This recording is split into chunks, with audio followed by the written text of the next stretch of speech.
So you are the one that has organised today's seminar. Tell me why it's been organised. The seminar's been organised because in the last few weeks we've had about 10 cases come up across the board, across the country. And it's very important that our community understands this issue, and so we can educate people, stop this happening, and implement as much prevent support for our community as possible. We're sitting with families who they're breaking their homes. These issues haven't changed since the 60s and 70s when they first started for the Sikh community.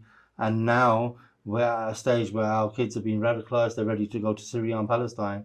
And this is an on decision. It's going to be a zero tolerance from now.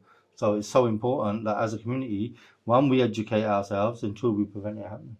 And who is it that is targeting the Sikh community? Well, there's the issue is, as Sikhs, there's cultural similarities with the Pakistani community. And because there's similarities, they are targeting our children because of language, because of the music, because of the food. So there's so many similarities that they've got more angles to target our children.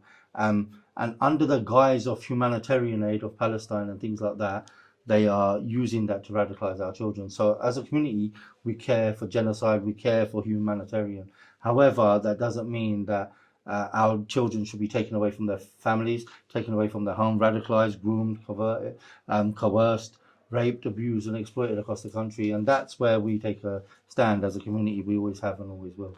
And are the police doing anything about this? The police have failed, the social services have failed, the whole system's a joke. They don't even understand that this is religiously motivated exploitation. And once they understand that, the phrases they'll use for Sikh girls, like, you won't even understand. If I said dirty Sikhni, you wouldn't think nothing of it. A police officer reporting that and documenting that wouldn't see that as a hate crime. However, to us, that's a racial slur, and that should take a sentence from 2 years up to 10 years with the hate crime. So that's the religious motive. Do you think that police are scared of being, labelled as racist or Islamophobic? Definitely. There's an agenda they stick to, and there's a tick box that they have to, criteria that they stick to. And if they don't meet that criteria, then they wash their hands of it. And if somebody like us, myself, will speak up, they'll vilify us and target us just to silence what we're actually explaining to the community.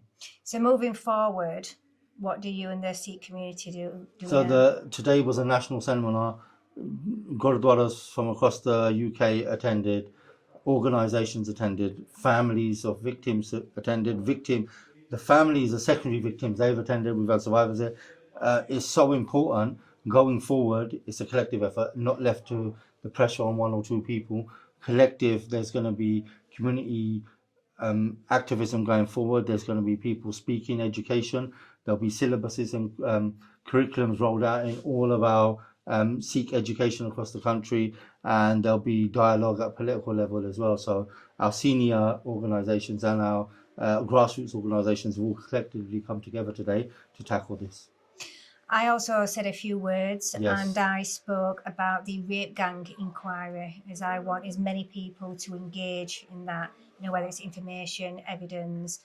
Will you be engaging with that? Definitely, we're fully in support of everything you've done. You've done a lot. We've always respected the work you've done, the changes you've made at government level, and it's important that people learn from that and follow in your footsteps and support so we can make big changes. So yeah, definitely, anything that we can do to support or put evidence into that investigation, we're more than happy to.